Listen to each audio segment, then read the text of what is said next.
Жігіттің қызға айтқан әңгімесі. Көрген шығарсыз, деді ол. Мына ордада тақ үстінде тас болып отырған патшаны. Сол кісі менің әкем болады. Осы қаланың патшасы еді. Әйелдер тұратын сарайдағы тас болған әйел менің шешем. Бұлар Құдайға құлдық істемеді. Отқа, күнге табынатын еді. Үйімізде көктегі Құдайға табынатын бір кемпір жүрді. Ол дінін жасырып, тағат ибадат қылатын. Әкемнің кәпір болғанына қынжылатын еді ол байғұс. Мен соның тәрбиесінде болатынмын.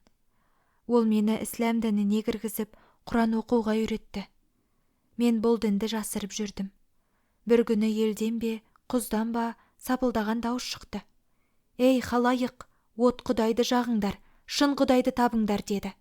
Ел жиылып патшаға келді.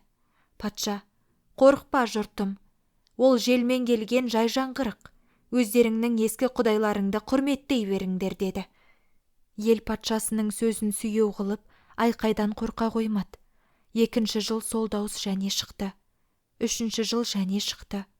Еті үйреніп қалған ел ол дауысты елең қылмады. Содан соң Құдайдың аямас ашуы келді білем, уілдеп жел соқты, сарылдап су ақты, шатынап бұлт басты. Өжеттенген халық онан да қорықпады.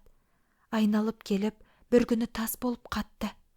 Мен кемпір үйреткен Құранды құйқылжытып оқи бердім. Соның шарапаты болар. Әйтеуір осы мешітте мен аман қалдым.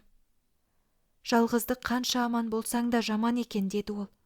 Осылай отырудың өзі жерде көміліп жатқан тәрізді. Көңіл көтеріп сөйлесетін кісі жоқ. Әбден зеріктім. Олай болса, дедім, сіз бізбен бірге жүріңіз. Біздің елде Құранды қолынан жазып, содан құшағын жазбайтын талай ғалымдар бар. Онан тағы да көп қызметтер үйренесің. Мен жолдасың болайын. Менің бір кісінің өміріне жетерлік дүнием бар. Кемеде саудаға салып жүрген қымбат бағалы дүниелерім тағы бар.